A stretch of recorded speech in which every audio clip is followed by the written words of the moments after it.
Vamos a enlazarnos ahora con María Larriba. María, ¿cómo estás? María, tú fuiste controladora de tránsito aéreo por más de 27 años. Muy buen día y muchas gracias por atendernos. Yo no te escucho, pero no sé si soy yo o no se está escuchando. ¿Escuchas ahora? Ahí estás, ya, Ok. perfecta, Ujú. perfecta. Muchas gracias, María. María, Gracias ¿cómo a ti. interpretas esto que se avisó ayer? En primera instancia habían dicho que iban a cerrar el espacio aéreo por 10 días, luego fue unas horas solamente, luego nos dicen que se trató de una confusión. ¿Cómo lees esto? ¿Cómo lo interpretas, María? Bueno, mira, eh, el bloqueo de espacios aéreos no es una cosa extraña.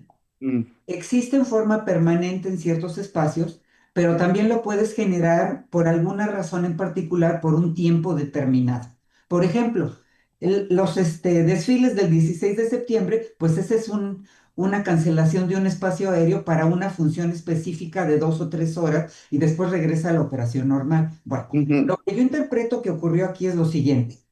Eh, Tanto México como Estados Unidos tenemos sistemas de detección de aeronaves desconocidas o de vehículos que vuelan y que son desconocidos. Entonces, para mí, los americanos detectan que están volando esos drones ahí en la frontera y invadiendo parte de su espacio aéreo, y como hay una base militar muy cerca de ahí del aeropuerto del Paso, seguramente midieron el riesgo y dicen, bueno, yo cierro el espacio aéreo, si es necesario, saco alguna aeronave o busco la manera de bajar esos drones o de interceptarles la señal y eso afecta también la navegación aérea. Entonces, toman esa acción. Lo que sí es exagerado es sacarla por 10 días, ¿no? 10 días, sí. Exactamente, eso es lo que no tiene ninguna congruencia con la situación. Ahora, ¿qué ocurre? Bueno, tú bloqueas el espacio aéreo, la afectación pues puede ser mínima dependiendo de la cantidad de tráfico que se maneje ahí. Para nosotros, México, no es tan grave porque no tenemos muchas operaciones que vayan a ese aeropuerto. Y en este caso lo que se haría pues es cambiarle la ruta. Si tenemos aeronaves que originalmente pasaban por ahí, pues les cambiamos de ruta, ¿no? Ujú. Entonces, eso es lo que se hace. Pero hay varias cosas. Primero, cuestionarlos, olvídalo. No nos van a decir realmente qué pasó. Pasó, claro. Exactamente. Entonces, lo que yo interpreto es que sí vieron un riesgo, sobre todo por la proximidad de la base militar que hay allí. Y pues ahorita ellos pues como que a veces se exceden, ¿no? En las medidas que toman, porque están como tratando de mediar a ver cómo intervienen o no intervienen y está esto funcionando muy erráticamente. Entonces, fue excesiva la medida, tan es así que luego la cancelaron.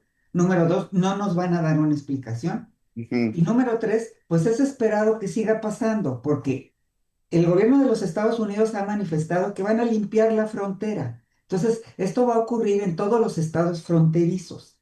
Ahora, ¿qué hacemos nosotros en ese caso?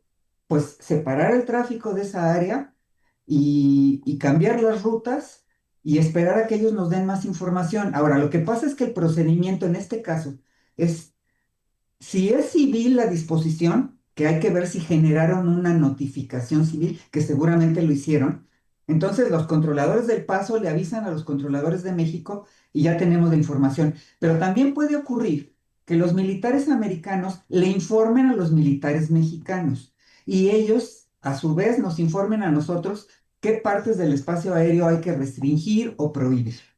Ya. Ahora, lo que, pues, al menos, pues, se antoja sospechoso es que después la explicación que da Estados Unidos es que estaban haciendo, pues, unas pruebas antidrones, ¿no? ¿Te hace sentido que por unas pruebas antidrones en un inicio se determine que se cerraría el espacio por 10 días?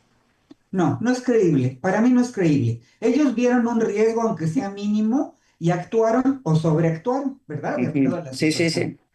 Pero no creo.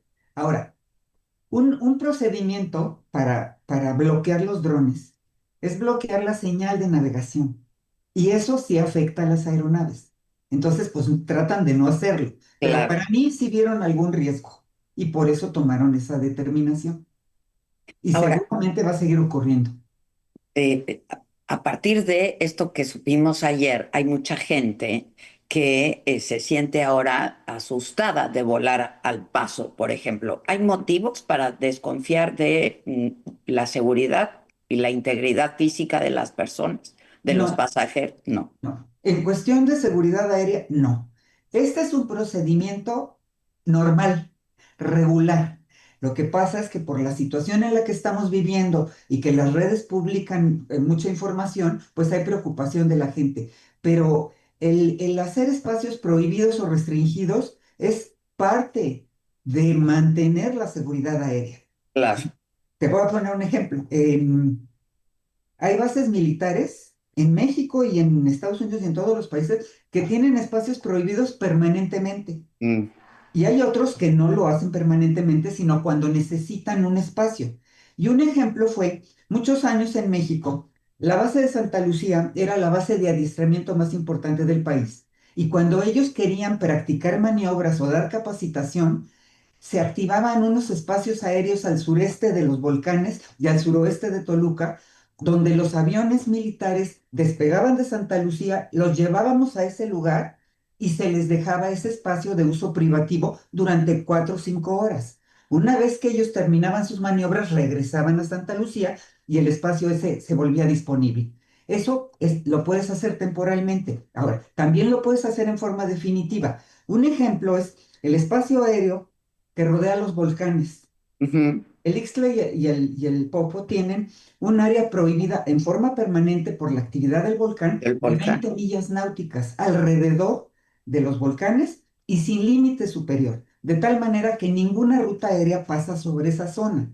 Entonces, esta cuestión del manejo de espacios aéreos es en bien de la seguridad, y yo quiero creer que ellos en algún momento pensaron que se afectaría la seguridad de los que estaban operando en el aeropuerto por las cuestiones de navegación o porque hubiera necesidad de sacar tráfico militar a interceptar a esos drones. Ya, claro, es lo único que nos puede hacer sentido, porque Claro. déjame ahora hacerte esta pregunta, María. Los drones, eh, ¿ponen en riesgo la seguridad aérea?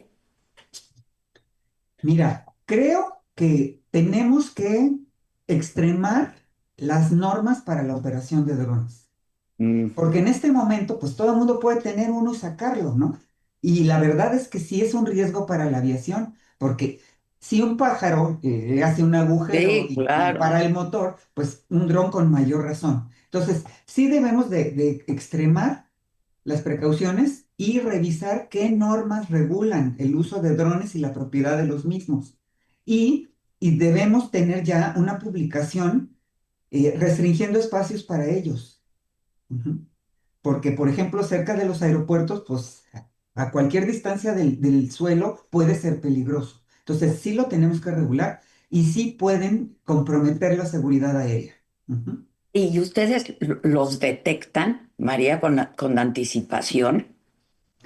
Mira, depende del tipo de radar que tengas. Hay partes del espacio aéreo cuyo radar es muy preciso y aunque la aeronave no tenga un equipo a bordo que te mande información, sí lo puedes ver. Ese es un radar primario. Y ese tipo de radares los tienen los militares. Entonces, ellos sí los deben de ver. Nosotros, pues depende del lugar de donde estén ubicados, porque hay partes del espacio aéreo donde por la orografía o por la elevación no tienes detección. Normalmente los equipos de radar se certifican en las partes del espacio aéreo que nosotros requerimos para manejar nuestro tráfico. Pero, por ejemplo, que hubiera cobertura radar hasta el suelo, no en todas partes del espacio aéreo la hay. Entonces, sí hay partes donde no los vemos. Pero es que Entonces, no sí, es nuestra jurisdicción donde ellos vuelan. pero entonces sí representan un riesgo, María. Por supuesto, o sea, se debe regular, eso es muy importante, ¿no? Ahora, cerca de los aeropuertos sí está regulado y sí los ven los controladores que corresponden a ese espacio aéreo. Si Ujú, tú controlas el espacio aéreo superior, obviamente no los ves, porque claro. tienes un radar de otra calidad y dirigido a otras zonas geográficas. Ahora, estábamos hablando con David Saucedo, experto en seguridad, y nos decía, pues que es frecuente por ejemplo, el uso de narcodrones, ¿no? Que estos grupos criminales usan los drones para distintos objetivos, ¿sabes? Claro, Y no creo claro. que respeten ningún espacio aéreo. Claro, no, sí, sí. O sea, pero definitivamente esa es una parte ya de seguridad nacional. O sea, el controlador civil tiene un espacio muy claro, determinado, donde debe de cuidar a las aeronaves y a todo el tráfico conocido. Pero el tráfico desconocido y este tipo de operaciones es labor de la Fuerza Aérea Mexicana, que ellos tienen una serie de radares diferentes a los que manejamos nosotros, donde ellos pueden discriminar el tráfico conocido del desconocido. Claro. Entonces, es función de los militares en este caso. Sí, sin duda. Ujú. Y les reportan a ustedes en todo caso?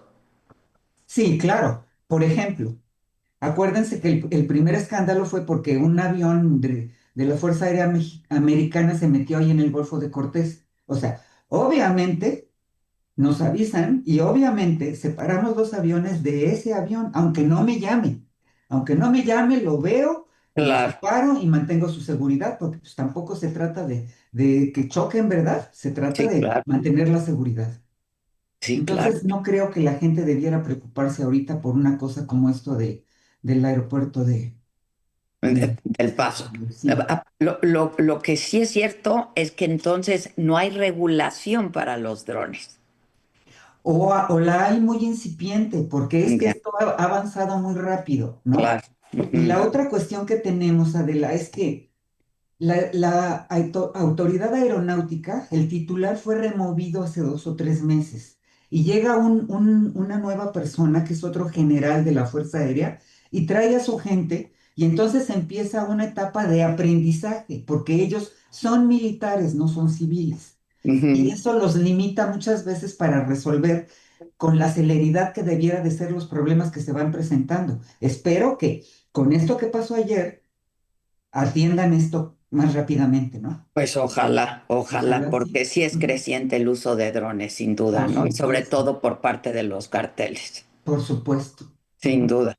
Gracias. Interesantísimo, interesantísimo. Te agradezco mucho, María, como siempre. Gracias a ustedes, que tengan buen día. Igualmente, que te vaya muy bien, María.